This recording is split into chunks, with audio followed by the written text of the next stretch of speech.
Welcome to a special COVID Calls episode that is part of a longer series of the program that started yesterday, a deep dive into exploring and reflecting on the first 2 years of the COVID-19 pandemic. My name is Jacob Steer-Williams. I'm a historian of epidemic disease and public health at the College of Charleston, and I'm guest hosting a series of episodes for this special program, this 24-hour program. And you can catch most of them with the regular host and founder of COVID Calls, Scott Knowles. Scott began COVID Calls, a daily discussion of the pandemic with a diverse array of disaster experts, on March 16th, 2020. And we're approaching the 500th episode of COVID Calls, which is such an incredible testament to this public history project, this digital archive, which we're launching, and just to sharing and collaborating with so many voices around the world to try to make sense of the pandemic. And for the record, out of those 500 episodes, our call today is number 486. In this episode, I want to do some deep reflections on vaccines, on vaccine ethics, and how the ongoing history of the COVID-19 vaccine might be folded into our deep history of vaccines and other technological interventions. And I'll start with some preliminary thoughts here, but I want to quickly move on to bring our guests in and to get their expertise. So yesterday, March 15th, 2022, Pfizer and biotech submitted an FDA application for emergency use and authorization of an additional booster dose of their COVID-19 vaccine for adults 65 and older who have gotten a booster dose of any authorized vaccine. There's still no FDA-approved COVID-19 vaccination in the US for children 0 to 5, which includes my little one. There is, as my guests here today know well, a much longer history of vaccine development for the coronavirus family.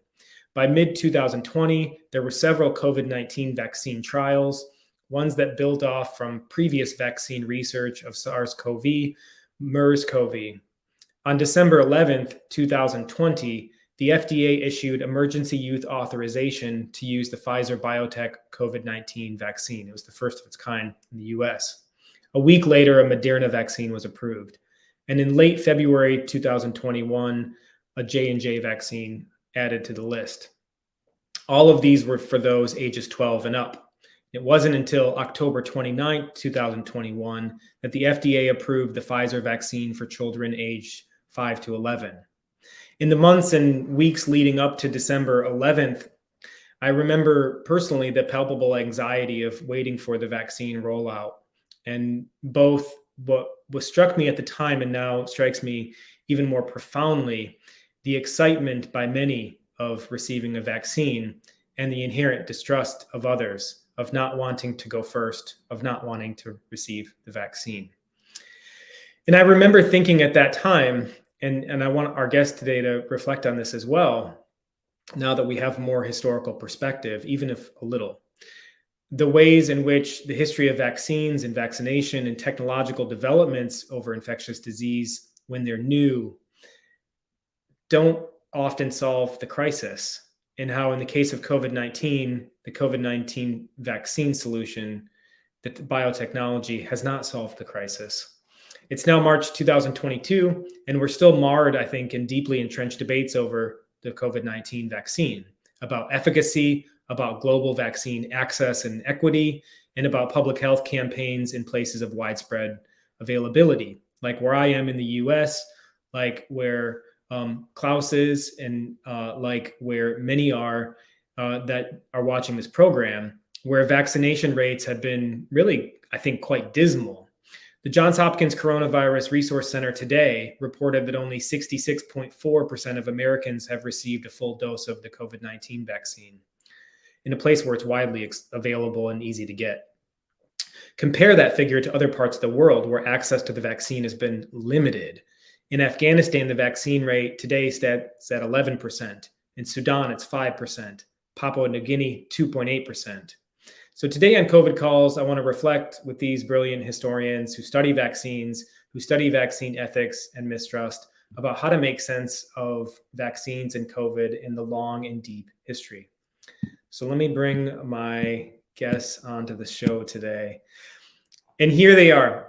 Nadia Durbach is a professor of history at the University of Utah. She received her PhD from the Johns Hopkins University and is the author of 3 books on the history of the body in modern Britain.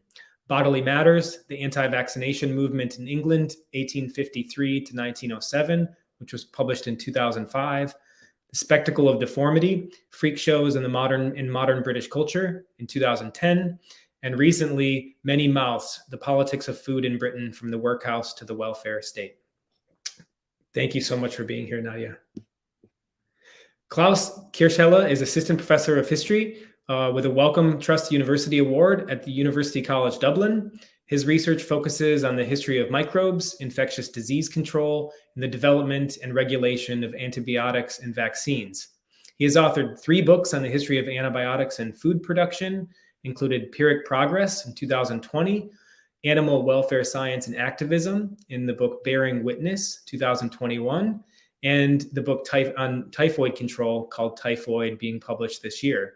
He is also co-curator of 2 multi-award-winning exhibitions on the history of penicillin, one Back from the Dead, and 2 on typhoid, my personal favorite, Typhoid Land. Klaus, so good to have you here. My third guest is Daniel Goldberg, who's an associate professor at the Center for Bioethics and Humanities at the University of Colorado's Anschutz Medical Campus. Trained as an attorney, a historian of medicine, and an ethicist, his work is wide-ranging on issues of public health law and ethics, population-level bioethics, the social determinants of health, chronic disease, and pain. Dr. Goldberg is published in virtually every important venue, I think, including the American Journal of Bioethics, the New England Journal of Medicine, and he's been absolutely at the forefront of scholarly responses and trying to understand the past 2 years in op-eds and interviews with the ongoing pandemic. It's our cast to talk about vaccines and vaccine ethics. And I'm just so grateful for y'all to take time out of your day, to take time out of the constant bombarding of war and pandemic and pandemic forgetting to join this intellectual space on COVID calls and to do some reflecting. So thank you all so much for being here. Nadia, I want to start with you. So you've written so much on the history of vaccination, of inoculation, of vaccination for smallpox, particularly in Britain, but your depth and knowledge is so much more wide-ranging than that, about the long history of anti-vaccination. So I want to start by doing a little bit of history here and asking you to reflect on this history. So take us back to December 2020 when the Pfizer vaccine was first publicly available, and then through 2021 when we've seen a very uneven acceptance of the COVID-19 vaccine. What's been going through your mind, and how have you been processing this uneven uptick of vaccine either trust and efficacy or rollout, or however you've been thinking about this in terms of your historical work? Well, thanks so much for having me here. I really appreciate it. Historians never like to predict the future, right? But I think it's safe to say that we all probably had a sense that the rollout was not going to go smoothly and there was going to be resistance. And so I wasn't at all surprised when that happened. And that's especially true because of the political climate that, especially in the United States, we were experiencing around that time. We had, a huge portion of the population that just doesn't believe in government at all. Another part of the population that was very disenchanted with the administration that was outgoing, and yet another public that was not pleased about the incoming administration. And so it was a really politically volatile climate, which is really a perfect time, I think, for resistance to all kinds of government measures, such as the introduction of a state-sponsored vaccination. We also have a public, I think, really distrustful of science in the United States in particular. And I'd say more specifically, sort of distrustful about the relationship between government and science. And I think what happened, particularly in that kind of transition moment when the vaccine was being rolled out, was that we were getting these really muddled messages, I think, from the public health community, from government scientists, from the CDC. I don't think any of us felt that they were speaking with one voice. And so that really compromised people's trust. But at the same time, I think we're living through this moment in which kind of body issues in particular are really politicized. And I'm just thinking the kind of resurgence of the anti-abortion movement, all this government attention and legislation being focused around transgender youth. And so I think vaccination was another one of these issues around the body that make people feel particularly nervous, that really kind of climaxed in this moment, so that when the vaccine was rolled out, which some of us, were really excited about, I was not surprised that much of the population was, if not totally resistant, certainly wary about whether they were going to be the first in line for this. Mm-hmm. Yeah, and I think like that's exactly how I felt too. Of like speaking with so many people, whether they were family or friends, and the weeks and months leading up to the vaccine availability in the U.S. and hearing a lot of enthusiasm, no doubt, from the kind of circles that are in mine, but also some skepticism and some doubt. And what was really hard for me, and I wonder if it was hard for you too, is like, there's also this history that we study where like skepticism over new technological developments in medicine and the body, there's like real reason to be skeptical because of a long history of bioethical failures. And so like, I think like balancing what I think was a lot of people's in that early period of the vaccine rollout hesitancy. I wanted to be like, it's okay to be hesitant. It's okay to be questioning of this. But now speed that up to March 2022. And I think like I stand in a very different position of folks that are still unwilling to get vaccinated, which I think is less hesitancy and more unwillingness. And I wonder if you see that tension yourself. I have lots of thoughts on that. Yes, I would say I feel exactly the same way, that I myself was quite wary at the beginning, because I thought, wow, this is a fast rollout. This is a very quick vaccine. Where it was coming out of, who was sponsoring it, what other kinds of interests might be at play here in these particular companies, some who were funded by the government, some who were not, right?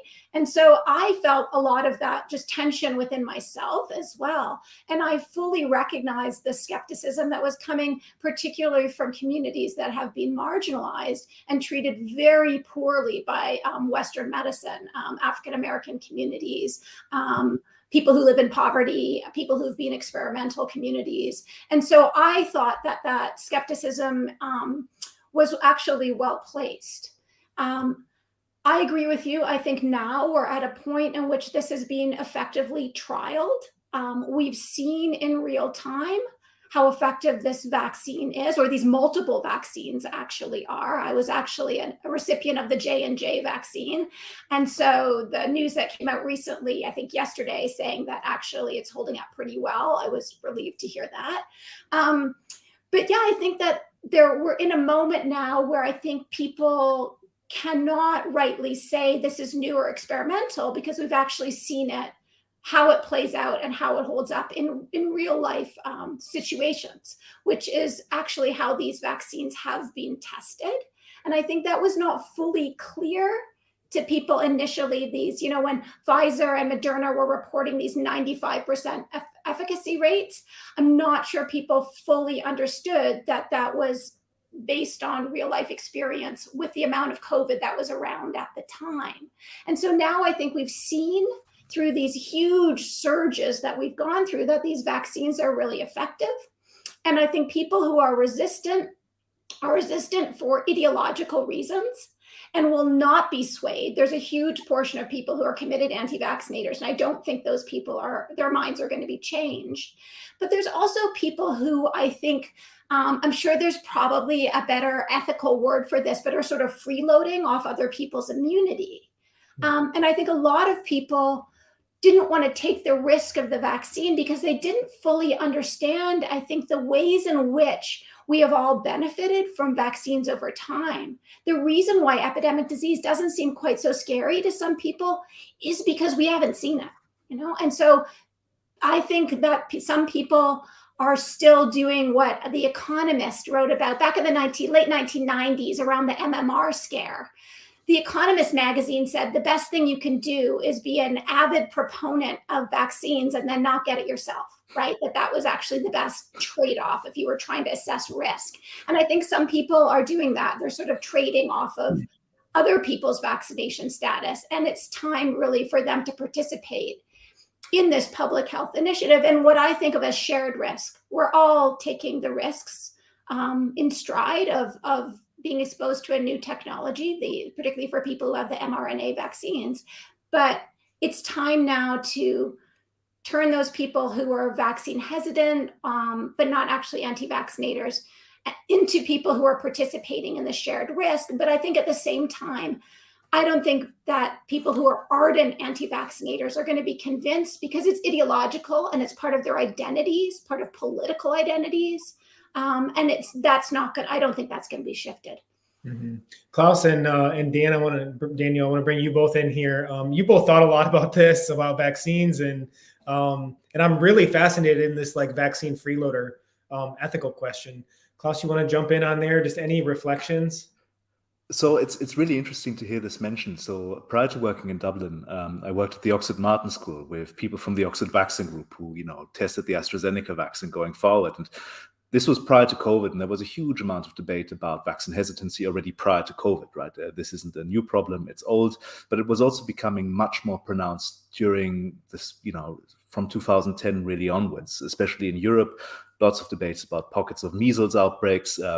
I think also a shift in awareness that these pockets were happening no longer just in deprived communities, but actually in fairly wealthy, white, middle-class communities, and how to deal with this. So I wasn't all too surprised that we would see vaccine resistance. I think I was surprised by the extent to which we ended up seeing it, and also by the politicization of it, with the degree that it suddenly started aligning also in the UK context with voting patterns that you might have seen, following the Brexit referendum, etc. The freeloading question is an interesting one. It's repeatedly mobilized, especially in the case of measles. That's kind of like the classic paradigm where, you can freeload once herd immunity has been reached. You don't have to vaccinate your kid. I think in the COVID case, obviously, the argument doesn't really hold because the vaccines don't prevent transmission effectively. So you're not really freeloading. The vaccine, taking the COVID vaccine, is very much about protecting your own personal health. With the initial vaccine data that we had, which was gathered with the original COVID variant and then also with the Alpha variant, there was blocking of transmission. But I think that the freeloading argument perhaps doesn't hold as well following Delta and Omicron as it might have been initially. But it's an old argument. And it obviously, on the one hand side, it stigmatizes communities which might be vaccine hesitant, who are then accused of freeloading of the civic duty of the other communities who do it. On the other hand, I think it also, for many other infectious diseases other than measles, just doesn't hold true biologically speaking. So I think it's a dodgy argument to employ in the public discourse. Yeah, absolutely. I was just going back. I've been like doing this deep dive into like 1920s and 1930s epidemiology for this article I'm writing right now. And it's right at that time when British epidemiologists come up with SIR and SIS models for disease. And so, what those said was like measles was the classic case where you can be a susceptible individual, and then you can be an infected individual, right, through a community infection. And then once you get the disease, if you survive, you're conferred, for the most part, immunity. But for most other infectious diseases, their SIS models, like it appears COVID-19 is, so that you are a susceptible person, you get infected, you recover, and you go back into the susceptible pool at some time. And so you can get reinfected, in other words. And so I'm really interested to bring Dan in here. And that was just an anecdote. But Dan, I want to bring you in because like you work so much and you've written a lot about this very issue, and in particularly bringing in some legal ethical frameworks and also thinking about stigma. And I'm really interested to hear your reflections on this point that we're on right now about where we're at with unvaccinated folks, and how does either a national framework, a local framework, or an international framework make sense of that, and then also move forward.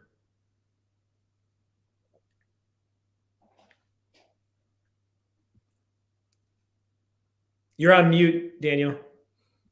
Of course, if I wasn't on mute, did we actually have a conversation, right? No, I wasn't even, right? If you had a web meeting and someone wasn't on mute, did you actually have a web meeting? The answer is no, right? As far as I can tell. So sorry. What I was saying is that my mind is worrying just with everything Nadia and Klaus and Jacob you've been saying. So I'm gonna try and do the not be a bad academic and actually answer the questions that you asked, as opposed to the questions that I was thinking of, right? So um, um, I think from thinking about this from a legal and ethical perspective, I mean, so one of the places I start when I think about this is we know, and Nadia's talked about this already, in the US at least, vaccine hesitant, vaccine skeptical people, of course, they're not a monolithic group. They're actually quite heterogeneous, right? And we know that. And so the real expert on this is right up the street is Jennifer Reich, actually, the sociologist who's at UC Denver. She's a friend and a colleague. She's right here, really close actually to where I am physically. And so, she's written really well about this. So that question of stigma is really interesting in general, right? I mean, I'm a public health person at heart, which means I'm a ruthless pragmatist, right? And so for me, my only interest is let's get as many people vaccinated as we can. That's it, right? And so I'm only interested in what are the actual practical techniques that are going to enable us to do that, right? And of course, to do that, you have to understand why different communities of people are hesitant to be vaccinated or don't want to vaccinate their kids or whatever it is. You have to understand from where they're coming to be able to vaccinate them.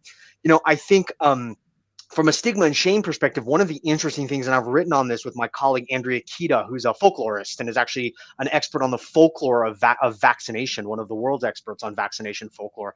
And one of the things we've talked about, and we've written about this, but it's strange because one of the most prominent vaccine hesitant communities in the US has traditionally been, as Klaus pointed out, right? It tends to be white, affluent and very well educated people. And Jennifer's Reich ethnographic work has helped point that out, right? These pockets prior to COVID of the group communities of people who are most likely to be vaccine hesitant, especially with childhood vaccinations, right? Tend to be white and educated and affluent, right? And that's interesting from a stigma perspective because stigma is a function of social power, right? And so it's really the groups that are subjected to historical patterns of domination, oppression, and subordination that are most likely to be stigmatized. That's how stigma functions, right? And so these groups that we're talking about here, they're less subject to historical patterns of domination, oppression, and subordination, which sort of means, and Dr. Reich has actually pointed this out in her work, it's actually pretty hard to stigmatize these people, right? Like, because their social privileges sort of provide a buffer to any kind of effort to actually shame people into getting their kids vaccinated, assuming that kind of sort of public shaming works to begin with. And I think that there's some contest about that. Nadia and Klaus, you may know better than I do, right? There's some evidence that it can help and some evidence that it can hurt, I think, in terms of convincing people to get vaccinated. But I think, that's what sort of I would say. And I would also say as an ethicist, I'm sort of, there's an old debate among public health ethicists about whether or not it's ever legitimate to use stigma for public health ends. Like, can we actually ever wield stigma as a tool? And the classic example is, is it okay to stigmatize smokers, right? So that we can reduce the incidence of tobacco consumption and stuff like that. For the record, I'm firmly in the camp of people who say that's not okay. And we should never, ever really, almost categorically never, right? With maybe we could come up with some bananas pants exception, right? But basically, almost never stigmatize people as a tool, even in the service of legitimate public health aims. Like, we have to find other tools. And I'm not convinced that for many of the communities who are vaccine hesitant, shaming them or trying to stigmatize them is going to be effective anyway. I think there's enough evidence to suggest it's counterproductive, right? So those are some sort of thoughts. I'll sort of stop there. Yeah, thanks. Nadia, I want to bring you in too, because what do you think, what have been the patterns of the anti-vaccination movement in the past? Yeah, well, I think one thing is really clear is that actually the thing that stops anti-vaccinationism in its tracks is providing exemptions to all kinds of mandates that you introduce. So if you're going to have mandates, you have an opt-out exemption clause for people who just aren't going to be convinced. And what happened in Britain is as soon as they did that, it brought an end to 50 years of active anti-vaccination campaigning that was loud. It was interfering with political elections. Like, it was very disruptive movement. But as soon as you introduced what they called a conscientious objector clause, it really provided no basis to be against this government policy. And so I actually think that if we care about what Daniel's arguing, like, how do we get the most people vaccinated? I think actually not tightening the screws, but actually saying we're going to use these mandates, but we're going to have an opt-out clause. It's going to be difficult to get an exemption. You have to jump through some hoops so that it's not less difficult to get an exemption than a vaccination, obviously, but we're going to make that possible. And that ends really ideological objections. And I think one of the things that's happened in this pandemic is that some people who might have been open to vaccination have, because of ideological reasons, really doubled down against it. And so when we remove a lot of those kinds of barriers, we stop people from identifying with this as a position that shapes their identity. I think that would actually get more people vaccinated in the end. That might be a bit of a controversial position to say, well, have mandates, but then have all these exemptions to them. But historically, that is exactly what worked to stop the anti-vaccination movement getting really a lot of media attention and really having something to push against. It is really interesting. I've been following this closely, and I've written some public stuff on it as well. But in the across American universities in the last year who have put in place vaccine mandates, almost all of them have come with exception opt-outs, right? And those universities, just as one subset of a group that we could study, right? What I found is that very, very small percentages, as you said, Nadia, have actually taken those exceptions in real time. Like the vast majority of unvaccinated folks have just gotten vaccinated rather than gone through the actual process of exemption. Yeah, Klaus. So to play the devil's advocate, and just to be the usual historian who complicates things further, I really think it really depends on the vaccine we're talking about and the disease we're talking about, to kind of double down on the point I was making earlier.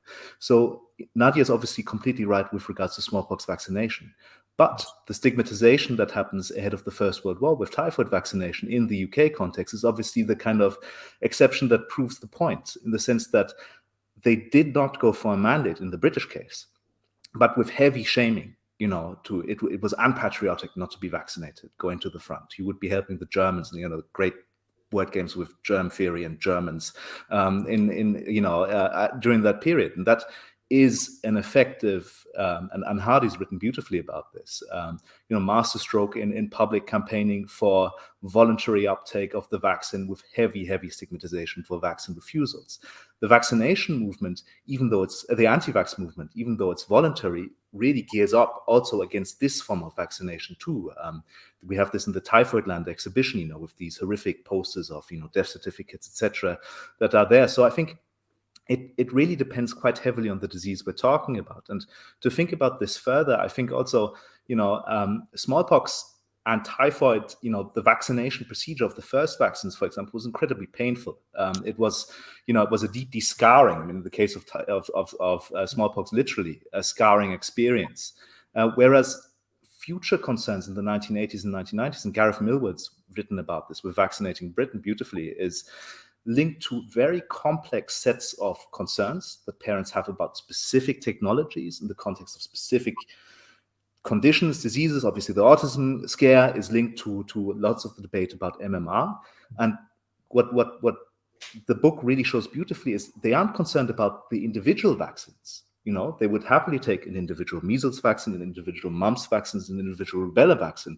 They just don't want to have the combination vaccination that's going there. So I think our job as historians in this moment, I think, is to really think about how COVID as a disease category mobilizes a very specific anti-vaccine community that may be actually quite distinct from what we saw earlier from people not vaccinating their kids. I mean, remember, kids aren't being vaccinated to a large extent around the world, right? It's all about adults initially.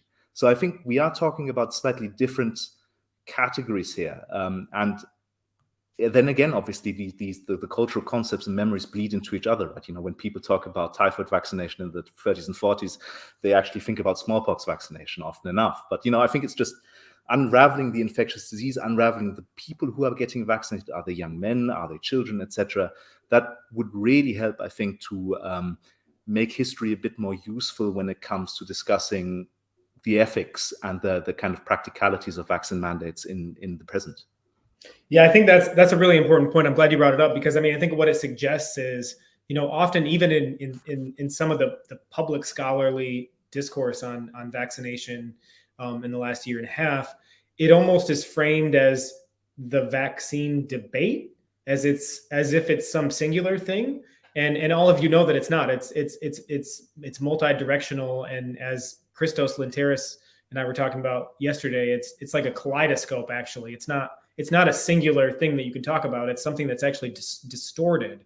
And Daniel, you mentioned this, that it's the anti-vaccination groups are groups. They're not singular entities. There's not one cohort of either age or race or gender or other kind of categorization with which we can say is anti-vax right now. It's a kaleidoscope of interest. And also, like Klaus, your point, then it hammers this home even better, which is that there isn't just one vaccine history or anti-vaccine history either.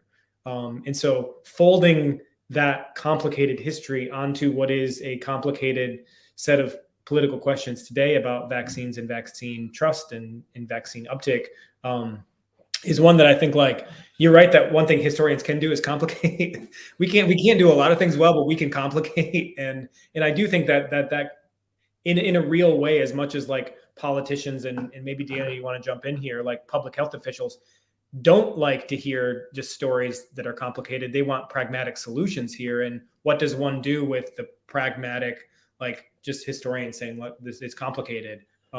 I do think that it's actually it's more pragmatic than we maybe give it credit for.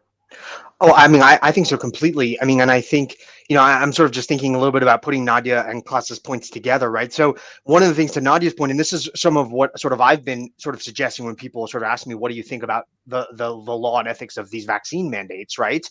Partly one of the things that I've been thinking about is, to Nadia's point, is historically, we know that the existence of the mandate itself prompts a certain percentage of vaccine hesitant people to go get vaccinated, actually a large percentage, right? And that's what's really important. For me, I'm like, people always want to know, but what about implementation and enforcement of these vaccine mandates? And part of my response is, I don't care at all about those kinds of things based on the evidence of this from a policy history perspective. Because the evidence of this, especially in North America and in the West in general, but especially in North America and the US, is like, there's a certain percentage of people who I call never going to getters. Right? Those people are just never going to get a vaccine. It doesn't matter what you do. So why worry about them as far as I'm concerned? Like, these people are just never going to get vaccinated. Okay. Right? We don't need this 5%. It's not a huge number traditionally, right? We don't need these 5%. We just need to capture a substantial percentage of the people who could be motivated to get a vaccine, right? And the evidence is pretty compelling that the existence of a mandate alone actually turns a significant percentage of these people into people who go get vaccines, right? With other diseases in the past, to Klaus's point, right? So partly what I've always said is, look, let's go ahead and get these vaccines. It doesn't make any difference whether you enforce them or not from a public health law perspective. It doesn't matter. Don't spend 1 red cent on enforcing a vaccine mandate. Pass the mandate, enact it, indicate that this is what's expected, that people are now required, adults are now legally required to go get these vaccinations in these contexts. And the evidence from the past, this is connecting sort of past policy to present, right? The evidence from the past suggests that this is a pretty effective means to capture, anywhere from 10 to 15% of a vaccine hesitant, the sort of large population of vaccine hesitant.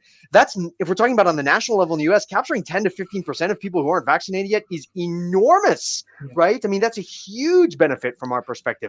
I am mindful, though, and this is the last thing I'll say about this, of Klaus's point that maybe COVID-19 is different, and maybe the evidence we have from these mandates in the past actually doesn't translate that well into predictions. I don't know the answer to that. I still think we should try to find out, by the way, but I'm not sure. Just one point. I mean, I would say look at France and look at the huge surge in vaccine uptake following the Pass Vaccinal and Pass Sanitaire, which were implemented there. So I think, against, just to hammer home the kaleidoscope point, I don't think many European commentators would have predicted that France would have had a high vaccine uptake going into this. But it seemed to work, whereas Germany is in endless debates about whether to implement this or not. And Italy has, become, building on the measles implementation, also taken quite a radical step forward. So I think looking back at COVID, we will really see this fragmentation across different political systems. But yeah, just to kind of reemphasize the point. And it seems like it's worth saying, too, that not all vaccine hesitancy is a bad thing. That historically, actually, people who've pushed back or resisted or questioned have led to better scientific outcomes. They've push the government to make different kinds of investments in science, to change the way people were doing vaccinations, as Klaus suggests, that sometimes it's the process in which the vaccination is delivered. That's the problem. And certainly in Britain, when they stopped having people go to public vaccination centers, which were often in like workhouses and places that people didn't want to go, and they started doing it door to door in people's homes, made a huge difference. And that came straight out of anti-vaccination resistance. So I also think it's really important to keep in mind that, sometimes for public health officials, anti-vaccinators are the bad guys in the story, but that's not always the case. They can actually contribute to knowledge about vaccines by raising important questions about how we do things. Yeah, go ahead, Klaus.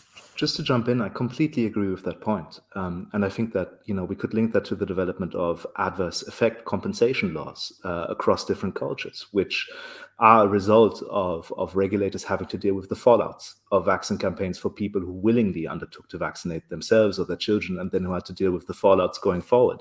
Malte Thiessen has written about this in the context of Germany, with the Germans looking at the British at the exemption clauses during the Weimar Republic when they had compulsory vaccination, but actually much more prominently during the Nazi era, where the Nazis were actually much less compulsory in the enforcement of lots of the vaccine clauses going forward. And I think looking at communities which bear the fallout, and these are obviously often communities which are the least well researched because their bodies don't comply with the norm of the clinical trial going forward, is absolutely crucial going forward. So, I think it's very important for historians to raise the cause of that community, and then also to, and I was part of a group trying to do this in late 2020, to make the case that we need to embed compensation clauses in every vaccine rollout going forward in a much more effective way than we've previously done it. It's very complicated to report adverse effects, and it's actually very, very complicated to get compensation acknowledged for many of these things. So I think this is a really big moment of reflection, where obviously mandates work, but I think perhaps the public health community hasn't done enough necessarily to take care of those who also suffer the fallouts.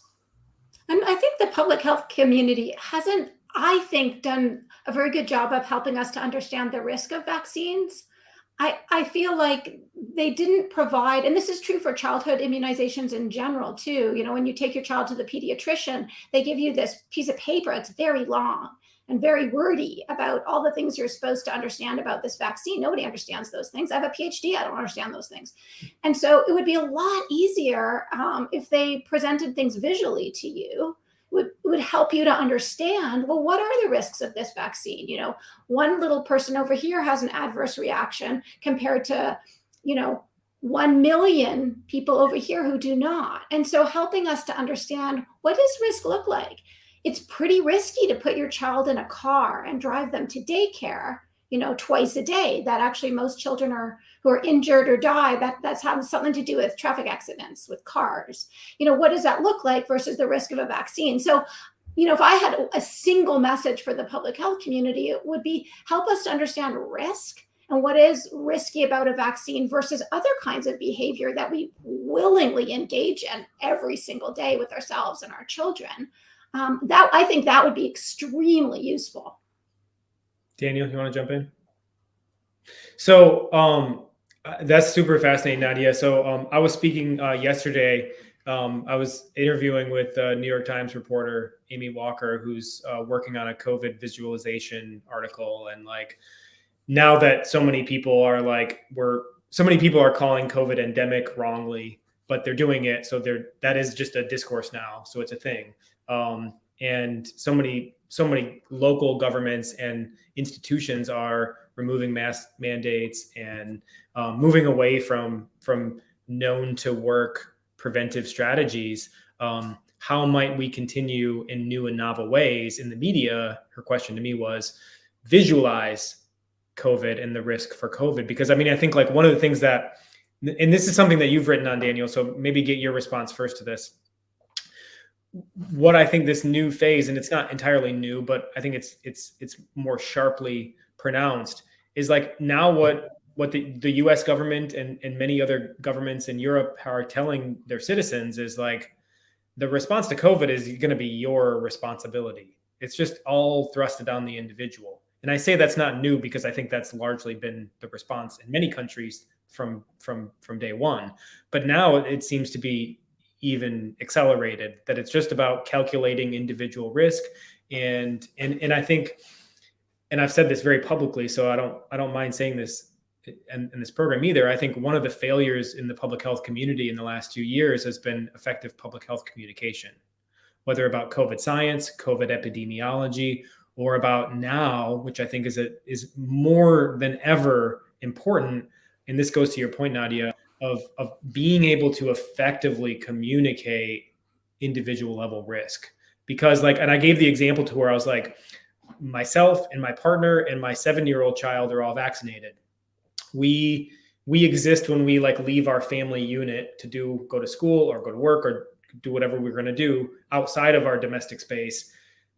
We exist as 3 vaccinated people, but we have a 3-year-old as well who's not able to be vaccinated yet. He exists as part of our family unit. When we all leave our domestic space, he has differential risk than the 3 of us do. That's true, but I haven't seen anybody visualize that. I don't see public health officials talking about that. I don't see that in terms of an effective, a real public health strategy of trying to communicate what risk means going forward. When, let's face it, COVID has already ended, quote unquote, because of the war in Ukraine. It's at least been, I spoke a couple hours ago, I had on COVID calls, former Ukrainian vice minister of health, and he just told me flat out, he's like, the COVID pandemic has ended. He doesn't mean, of course, it hasn't really ended, but no one's talking about it because all eyes are on the war in Ukraine. And I don't mean that we need to prioritize disaster over disaster, but the reality is in a lot of public discourse, COVID is it's not front page news anymore. Daniel, I want to bring you in about the communication question. Yeah, no, I mean, I don't, I completely agree, Jacob, with pretty much everything you said and Nadia said. I agree that the public health comms has not been good. I mean, in the US in particular, I'm talking about, I think it's probably been problematic in a lot of places, but in the US it's been abject. And I'm not a communications expert, but I can't fathom. I do work closely with them, and I can't fathom how anyone. I haven't heard widespread howls of disagreement. I mean, most comms experts who I've talked to agree that it's been problematic, right? I mean, I think we're in the U.S. and I think probably in a lot of other places we're in what I've thought of as, and I've heard this, I'm not sure to whom to attribute it, but I'm calling it the DIY phase of the pandemic, right? Arguably, we've been in DIY in American English sense for do-it-yourself phase of the pandemic, right? So we've arguably, to your point, Jacob, been in a DIY pandemic since day one in the US, to be honest with you, but I think it's definitely accelerated. I think, why that's happened, I think, how can you possibly explain the fact that, the U.S. was ranked as the most pandemic prepared country on the planet? And then you look at what's happened in the last 2.5 years, which I agree to Nadia's point. I haven't been that shocked. I mean, I'm sort of always shocked and never surprised is how I sort of refer to it. I am shocked. I'm also not surprised, right? But how can you explain those kinds of things? And I think there's just a lot of public health people, a lot of my colleagues, we just don't do public health well in this country. We just don't. And it's not because, here's the key, it's not because it's a function of technical ignorance, scientific ignorance, epidemiologic ignorance. It's not even because for want of resources in the wealthiest country in the history of the world, basically, right? It's not for any of those things. It's because and you know this, Jacob and Nadia and Klaus, I mean, this is literally what you all do in terms of your scholarship. You all know this better than anybody. Effective public health requires collective action. Full stop. I mean, it requires collective action.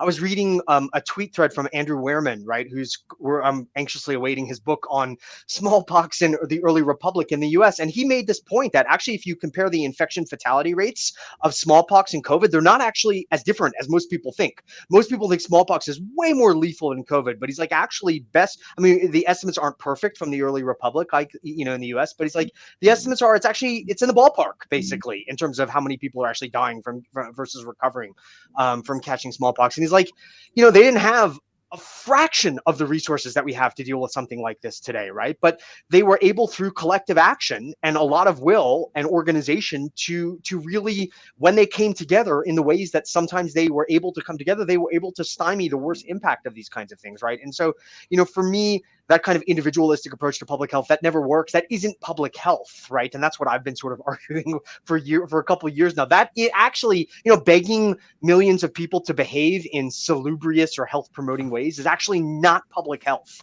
Public health, it just isn't, right? I mean, so the example I've given, and Jacob, I think you've seen this, but not everybody who's listening may have seen this, of course. So the example I give is, what if we didn't pass any actual laws regulating the speed you can drive around schools? We just said to people, hey, you know what? Probably don't drive 65 miles per hour around a school, but we trust you. So just please don't. Or hey, you're leaving a bar. Yeah, I mean, please don't drive home drunk, please. Or we told the factories, please don't emit a lot of benzene into the watershed. I mean, we could pass laws, but instead we're just going to ask you to behave properly. I mean, that's not public health, right? And so, to me, that's been just an ongoing failure. And it's sort of heartbreaking in a sense, Jacob, to watch that it's actually getting worse for a variety of reasons. I mean, I know people are exhausted. That probably has a lot to do with it. People just had enough. And I can understand that. I'm sympathetic to that. But, it's been hard to watch just how bad it's been in the US and how individualized it's been in the US, right? Yeah, Klaus. So I agree in one sense that obviously lots of the communications have been muddled. I taught a course ironically labeled Contagion and Control in 2020. It had been planned in 2019. And I started with a question of whether we should follow the science. And, it's the standard historian's question of, actually there is no one science. And there are lots of different things coming together, and also knowledge is constantly evolving. So I think rather than, I guess, putting the blame solely in front of the public health community's door, I think what is really interesting about what we've seen now is that obviously the community itself had to adapt at an incredible pace to evolving knowledge about a new pathogen coming forward. So the messaging could never have been consistent, right? I mean, we saw this with the mass debates coming out of WHO, etc. And I think then complicating that is this additional thing of we now, I guess, have, in a way that in the West, at least, never before, many of us have seen the fact that public health and politics are inherently entwined. In the UK, there were these great statements by SAGE, the Council of Scientific Experts advising the UK government, that we can only advise, politicians decide about what to do. And yet the advice within SAGE was obviously also a consensus statement that was being made at that point. So communication, getting any kind of robust sense of communication out of that situation, I think would have been a big ask for any community, even of great communications experts going into it. And again, I think this is why COVID is so different as a real-term experience for us, rather than just the historians looking back at the past. Because for typhoid, it's quite easy to devise effective public health comms, right? We know the disease, we've studied it, we understand it well, we know what kind of vaccines to take, we know what the risk is. We can also visualize that risk quite easily, with the usual thing of here are 10 healthy-looking people standing and there's one on the floor.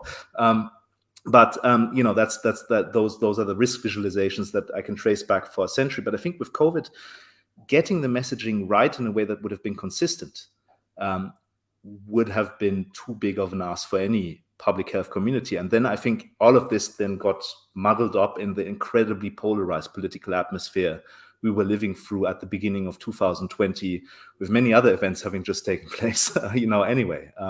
So perhaps this is just, to say, I do think the public health community could have gotten the messaging better, and that following the science is not good communication advice. But then again, the science itself was so complicated that even the scientists themselves would never have been able to come up with a consensus statement as 2020 was moving forward. Yeah, that's actually one of the, I want to get Nadia in here, but that's actually just another quick reflection why I'm so fascinated with the 1920s and the 1930s in epidemiology, because it was at that time when all of this modeling, disease modeling and wave theory really exploded for trying to understand infectious disease. But those first epidemiologists who were enamored with models and the predictive value of epidemiology, which, let's face it, that was us in early 2020. They acknowledged that it was all uncertain. The whole premise of predictive epidemiology is its inherent uncertainty, and yet I think that uncertainty of the science unfolding in real time that you're talking about here, Klaus, that we didn't emphasize the uncertain nature of it, and that would have been okay to say, but I think from a political standpoint, from a pragmatic standpoint, no politician wanted to stand up and say, these COVID models are uncertain, quote unquote, even though the epidemiologists inherently knew that like we just don't have the kind of data or predictive value to put much weight in this. And so what I think happened, and I'm trying to reckon with this, and I hope I can get so many people to talk to, is like, I think what ended up happening is by the middle of 2020 and the end of 2020, what we had is a lot of people looking around and are like, the epidemiologists were shit, and we can't trust them. And that was like well-meaning people who were probably had some degree of faith in the public health establishment. And I think that that's mapped onto where we are today, and to where I look around our landscape, and even in the group of people that I'm surrounded with and connected once removed from, that were pretty COVID serious in 2020 have just given up. They've just completely given up. I mean, an interesting thing to think about, Jacob, is the ways in which that kind of failure of data comes, in the wake of the failure of data around the elections 2 cycles in a row. And so I think it's a kind of larger distrust of data that we're supposed to, rely on. And suddenly the subjective nature of all this data, right, is kind of hitting us in the face. But I kind of wanted to return also to Daniel's earlier point, and I think this is specific to the US, is that one of the problems is that in American culture, politicians tend to say things like America is the best at fill in the blank. And they believe that if you just say that over and over again, it becomes true. So we were the most pandemically prepared country. Based on what? Like, just based on our faith in ourselves. We have the best healthcare system. Based on what? Right? Just based on saying these things over and over. And so we are our own worst enemy in that way, because we don't think we have much to learn from other places about how other places do things. And certainly, nobody thinks they should talk to a historian, that there's anything to learn from past experience. It's always like, this is a new experience and we know how to do this because we're the best. And that's not actually very effective as Daniel would say, as a public health strategy, right? So I did learn something very interesting yesterday. So our kickoff of this entire COVID calls like marathon started yesterday at 5, and Christos Linteris and Monica Green and I were on, and Monica revealed, and she said it was public to reveal now, and she did it, so I'll repeat it. But she was part of a team, I think she said WHO, that pulled together historians of medicine and public health to try to make sense of real policy in 2020. And their report that they published got completely tabled and never used or publicized, which is not surprising, but that's another sort of part of the pandemic that someday somebody hopefully will want to write about. I want to get you all on one last question before I let you go, and that is, we haven't touched on what I think is going to be, going forward, one of the most pressing problems with the COVID-19 vaccine, with the ongoing pandemic, and with how we write this history, and that is global vaccine equity. And I wanted to sort of get your pulse on, how do you think we got here with global vaccine inequity, to call it what it is, and what maybe you think, what do we have to do going forward to address that? Klaus, let's start with you. You've written on this pretty centrally. Yeah, I mean, it's a big final question to end on, the future. I guess, yeah, I completely agree with the premise of your question. I think this will be the defining question looking back at COVID-19 is, did anything change in terms of the infrastructures put in place to achieve rapid scale up of vaccines following this pandemic? And, when I was reading your notes ahead of this meeting, I just tried to think about, what's new about this pandemic. And I think, to really summarize it in 3 points, the platform technologies that we've seen are so scalable, and they are so rapidly adaptable in a way that none of the previous vaccine generations that we have seen have been. The trials infrastructure that we've seen working at pace across the world has been absolutely incredible. When the epidemiologists actually, I have to kind of break a lance for them here, who also got a lot of stuff right in lots of other countries. Think about, for example, some Asian responses to the pandemic, with rapid public health advice and the modeling being quite accurate with what's going on there. When the modeling led to a lockdown in the UK and there weren't enough COVID cases to trial the AstraZeneca vaccine, trial sites were available due to previous connections in Brazil and South Africa and the US to take these trials forward.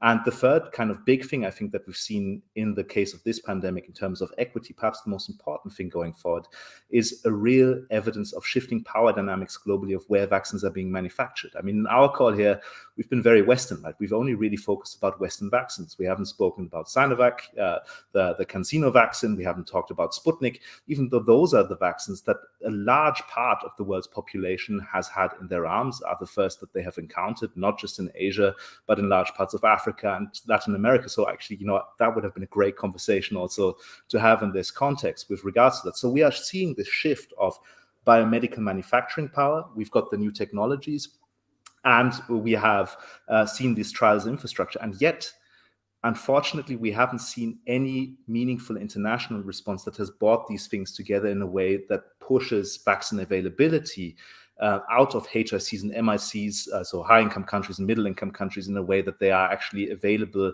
to be effective in low-income countries. And so, that is, I think, where the past kind of throws a long shadow over the equity discussion nowadays, is that, for all of the talk about preparedness and innovation and research and development that we've had in the West specifically, we have failed to invest in meaningful manufacturing capabilities outside of the West. And that has both been to our detriment with vulnerable supply chains, as we've seen, but it's mostly been to the detriment of the poorest in the world. And so I hope that going forward out of this moment of shared vulnerability that we had in 2020 and now no longer have because we've, hoarded the vaccine supplies for ourselves, that is where we would go forward, building on the historical success of collective action when it comes to trials and technology, but the absolute failure when it comes to actually providing the means of production. Yeah, well, that's so brilliant. Thank you for sharing that. Nadia, I want to get you on this point, and then Daniel. Well, I don't have anything as brilliant as Klaus to say about that, but I think I thought about it while you were asking the question in two different ways. Just one, that this is all part of these long legacies of colonial mentalities where the West takes what it needs from other places, uses them as resources without investing in them on their own terms for their own success and survival. So this is part of that, I think, that colonial mentality. But on the other side of that, I also think, to Daniel's kind of pragmatism, is that what's really new about COVID, this is a huge, major global pandemic existing at a moment in which we have airline travel around the world. And that makes it very, very hard to control in a way that, when we were traveling by boat and there was that ability, right, to kind of let time help curb the pandemic. This kind of instant ability to travel means that you cannot pretend that we are somehow safe in the West if we are vaccinated, if the whole world isn't vaccinated. So there's that kind of real pragmatic issue of movement, mobility of people around the world. And if we don't share our vaccines, it's not good for us either. But I think we should think about this in that kind of longer trajectory of what the West is always doing, which is what it did with HIV stuff as well, which was experiment in Africa, but not actually make those medicines widely available. Wow, thank you so much. Daniel? Yeah, obviously, after Klaus and Nadia have weighed in, there's not much I can add, I don't think, at this point. But the only thing that I can say that I've sort of just been thinking about relevant to these historical pathways is, like, the critics of global health politics and global health work, and what Johanna Crane has referred to as the global health industry, right? Like this has been going on now in a good way for 10 or 15 years at least, as it should be, right? And so, the critiques have always been along the lines that, correctly, when I say not always in a bad way, but correctly, along the lines that Klaus and Nadia have pointed out, that, look, global health seems like it's as much a creature and a function of these pathways of colonialism and imperialism as anything else, and whiteness and white supremacy, of course, right? So why would we be surprised when we see the same kinds of patterns cropping up in global health? We shouldn't be. And so it's almost like, although I don't think these critics meant it this way, it's almost like a warning bell, because now we've got a global health crisis that we really need some solidarity on, right? To Nadia's point, even if not for ethical, political, and legal perspectives, just from a self-interest pragmatism, for goodness sake, to Nadia's point, right? And we still can't do it. We can't do it because of these pathways, right? Because of these things. We haven't talked much about the pharmaceutical industry, but the connections to intellectual property and the legacies of colonialism and imperialism and racism and ableism that make up these sort of industries and their connection to the world. And I'm not calling you out, Klaus, but the history of welcome and things like that as well. And I love welcome, by the way. So please don't come at me with pitchforks, right? But I think that's, to me, the only thing I think of as, wow, like, the critics have been pointing out these features, these sort of historical and structural features of this giant enterprise for at least a couple decades now.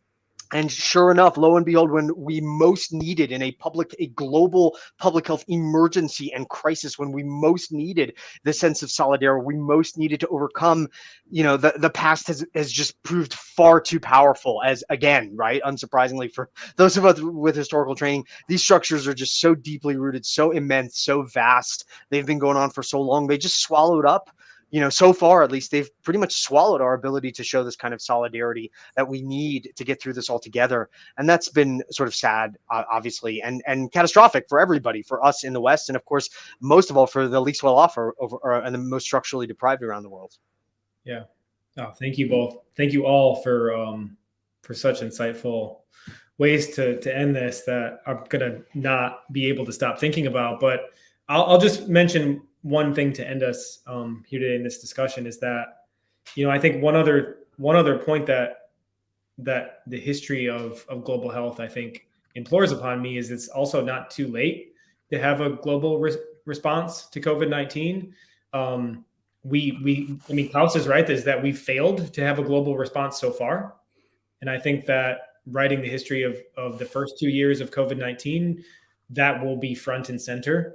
But as all of my friends who study infectious disease and the evolution of infectious disease can tell you, we're not done. COVID is not done with the human and non-human animal world, and it's not too late for a global international response to this disease. And I think, like, that too, history can help us to see that as well. And I think I'm worried about that, looking at what's happening with the war in Ukraine and how seemingly the rest of the world is just watching as disaster and death just happens every single day, without a unified international response. But it's still not too late to address the global pandemic. So this is COVID Calls, episode 486. We're almost there to 500, and we will be there by tomorrow. So I want to thank my three guests today, Nadia Durbach, Klaus Kirchela, and Daniel Goldberg, for sharing this space, for sharing their expertise. Please follow them. Please read their work. They are absolutely brilliant in everything they do. So thank you all so much.